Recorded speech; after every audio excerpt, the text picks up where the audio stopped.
مستونگ میں عید میلاد النبی کے جلوس میں خودکش دھماکہ، ڈی ایس پی سمیت 54 افراد شہید، 70 زخمی۔ دھماکہ الفلاح روڈ پر مسجد کے قریب جلوس کے آغاز پر ہی ہوا۔ ایمبولینس پہنچنے سے پہلے مقامی لوگ اپنی گاڑیوں میں لاشوں اور زخمیوں کو اسپتال منتقل کرتے رہے۔ شدید زخمیوں کا کوئٹہ کے سول اسپتال میں علاج جاری۔ آئی جی بلوچستان نے بتایا ڈی ایس پی نواز کسکوری خودکش حملہ آور کو روکنے کی کوشش میں شہید، جبکہ 3 کانسٹیبل زخمی ہوئے۔ مستونگ میں کچھ ایکٹیو گروپس کے خلاف آپریشن جاری ہے۔ ماضی میں داعش سرگرم تھی، ذمہ داروں کے حوالے سے ابھی کچھ کہنا قبل از وقت ہوگا۔ شہید ٹی ایس پی نواز کشکوری کی نماز جنازہ ادا کر دی گئی۔ بلوچستان حکومت کا 3 روزہ سوگ کا اعلان۔ نگراں وزیر اعلیٰ بلوچستان کا کہنا ہے واقعے سے متعلق تمام حقائق سامنے لائے جائیں گے۔ ہنگو میں خطبہ جمعہ کے دوران مسجد میں دھماکہ، 4 افراد شہید، 12 زخمی۔ دھماکے سے مسجد شہید ہو گئی۔ 2 دہشت گردوں نے تھانہ دوآبا میں گھسنے کی کوشش کی۔ پولیس کے الرٹ جوانوں نے حملہ آوروں کو روکنے کی کوشش میں فائرنگ کی۔ ایک حملہ آور گیٹ پر مارا گیا، دوسرے بمبار نے مسجد میں گھس کر خود کو اڑا لیا۔ فائرنگ کی آواز سن کر بیشتر نمازی مسجد سے نکل گئے تھے۔ آئی جی پختونخوا نے تمام تھانوں کی مسجدوں سے پرائیویٹ امام ہٹانے کی ہدایت کر دی۔ صرف سرکاری امام ہی تھانوں کی مسجدوں میں امامت کریں گے۔ کور کمانڈر پشاور کا دھماکے کی جگہ کا دورہ۔ لیفٹیننٹ جنرل حسن اظہر حیات نے آپریشن میں حصہ لینے والے اہلکاروں سے ملاقات کی، کارکردگی کو سراہا۔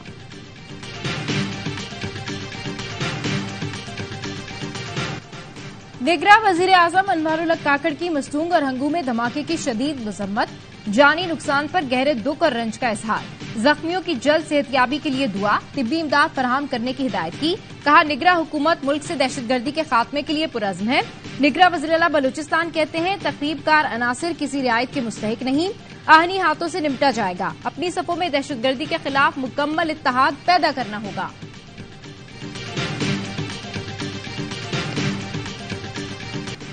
پاکستان اسلامی ایٹمی طاقت ہے، اس لیے اسے کمزور کرنے کی سازش کی جا رہی ہے۔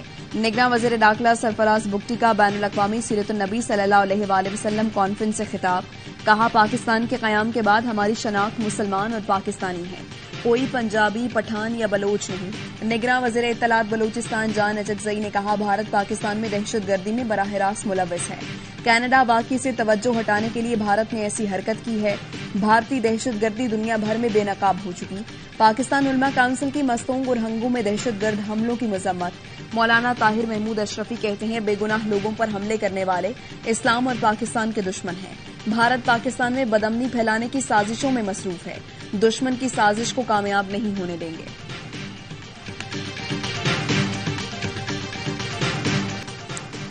مستونگ دھماکہ، را سے تعلق رکھنے والے ٹویٹر اکاؤنٹ نے ذمہ داری قبول کر لی۔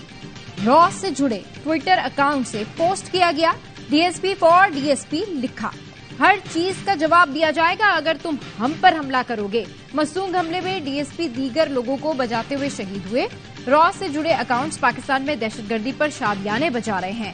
بھارتی ڈی ایس پی 16 ستمبر کو اڑی میں فالس فلیگ حملے میں مارا گیا تھا۔ آج کے دہشت گرد حملوں میں بھی بھارت کے ملوث ہونے کو نظر انداز نہیں کیا جا سکتا۔